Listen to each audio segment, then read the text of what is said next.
Today I'm going to give you my reaction to the newly released face-off between Daniel Dubois and Joseph Parker. If you're new to the channel, my name's Lawrence Oswecki, a former member of GB amateur boxing team and a national champion in boxing all over the world at various tournaments and currently a professional boxer. So make sure to stick around till the end because I'm going to give you my takeaways from the face-off from a boxer's point of view. Before we get into it, I do like this type of face-off when it's just the fighters and the interviewer, because the last one, it had the managers there, and I don't really like it because I want to hear what the fighters have got to say, because quite often when the manager's there, they end up talking for the fighter, because generally speaking, that's their job, that's what they're good at. But in this instance, I want to hear what the fighters have got to say, how they respond when they're put on the spot and ask certain questions. I do want to hear what the manager's got to say. I do also like the fact that the interviewer is Carl Frampton, a former two-weight world champion, someone who's been there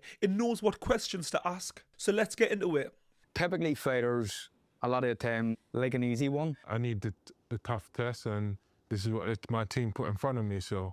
Fair play to Daniel. Carl Frampton says he could have had an easy one, and Daniel says, I needed a tougher challenge, because he knows if he wants to fight for the undisputed, a tougher fight will be better preparation. Unifying all the belts, is that the objective, Daniel? That's it. I'm on a roll, and I need to keep that momentum going. I've said this so many times before, I'm like a broken record, but Daniel just mentioned it there, the importance of momentum. This is why both guys, both Daniel and Joe, essentially turned the career around because of activity and having momentum. It's just shown in the performances. Being in the best fights, the biggest fights, this is one of them. Joshua was the last one, so, you know, to become the best and prove that I'm the best. I do like the way Daniel answered that question. He knows where he wants to get to. He knows what steps he needs to take. You know, he wants to be in big fights. He's just got that tunnel vision. I've been in form, I've been patient, I've been working hard. I've had, you know, 2 good wins, but Dubois is going to bring a different test and a different challenge.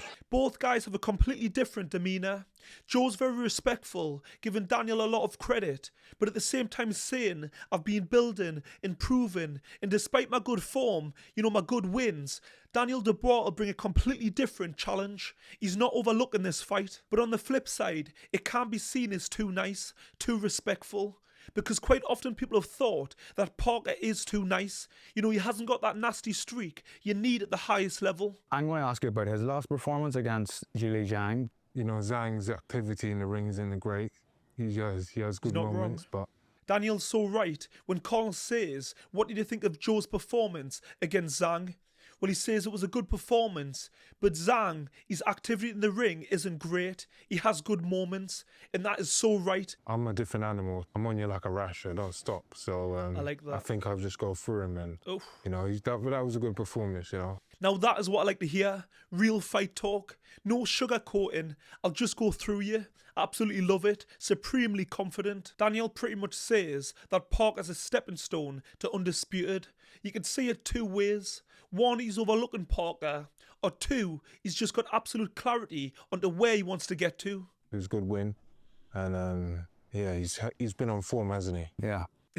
I don't think Daniel realises, but he gives Parker credit, and in the next breath, he basically discredits his last opponent. Do you think this is a tougher fight than AJ? Nah. No? No. You don't think so? 0 credit What do you given. think about that, Joe? You've got to love it. Not a second thought given. Is this a tougher fight than AJ? Nah.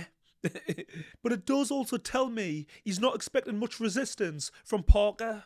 Because let's be honest, that was the worst version of AJ. So it might just be another sign that he's overlooking Parker. Right, and I'm a happy fighter. You know, I've got the best balance of life and seeing family, training hard, eating well, resting good. I like that from Parker. He says he's a happy fighter. And as the saying goes, a happy fighter is a dangerous fighter. And it's so true, because if you enjoy something, you get more out of it, and you can push to greater heights. I've been building for this opportunity since the last fight. I know it's a different challenge, and I know Daniel's going to bring a lot more work.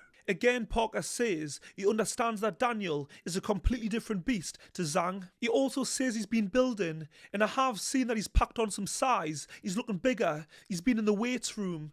So I'm interested to see if he's looking stronger and more powerful, or whether it might be a hindrance because he's known for his speed and his movement. Kieran Farrell, he's done a great job, hasn't he? 100%, you know, bringing that energy, that speed, that a lot of heavyweights don't have. As we know, both guys have really turned the career around, and it's down to the coaches. You've got to give them the credit, because you can have the most talented fighter in the world, but if you haven't got the right coach, the right ingredients, a fighter can fail to reach the full potential. Going back to the old amateur days when I used to, 1, 2, tap in and out. Daniel says that Kieran was brought in for the speed aspect, to bring out elements of his old amateur style where it's fast and in and out. We know he's got power and strength and good basics, but the area of weaknesses is where Kieran came in. And like I said earlier, the right coach and the right ingredients make all the difference. I want my revenge for the robbery last time. Let's get it. The Let's look go. on Usyk's face. Let's go. The look of disbelief on Usyk's face. He's thinking, are you okay, mate? Are you right in the head? Because make no mistake, Usyk won hands down. He broke him down and stopped him. I can see what you're trying to do. You're trying to make a fight with Usyk, but You can see by Daniel's face, he does slightly regret storming the ring for the Fury versus Usyk fight. Somebody definitely told him to do it. I'm fully focused on one thing, and that's this guy in front of me. When I'm done with him, then I can move on and think of other things. But for now, it's just him. Parker's got the right idea, fully focused on what's in front of him. Because a lot of fighters in the past make that mistake, looking ahead, and the next thing you know, they're flat on the back. are you the new heavyweight king in the UK? Yeah, all the old dinosaurs are starting to move on, and I think he's one Love of that. them. Now that one made me laugh. All the old dinosaurs are moving on. I love the way Daniel's become more vocal, more confident. He's funny and he doesn't even realise it. And I can't argue with him because he is the King Slayer. He has I've got just begun. many miles I've on only the just clock. begun. And I found the formula that works for me, and I've only just begun. Parker's having none of it. He says he's 33 and he's coming into his prime and he's found his formula. First of all, 33 isn't old for a heavyweight. Most heavyweights don't fully physically mature until they reach the age of 30. And secondly, as a coach myself, I always tell my clients that are worried about progress. I say your rate of progress doesn't determine how far you'll go. Everybody comes into their own at different times. But don't get me wrong, because Joseph Parker's progress hasn't been bad. He's had a great career, but he's now found the magic formula, and that's his coach, Andy Lee. I'll make him old on the night. You think so? I'll make him old on the night. You respect him, Daniel, don't you?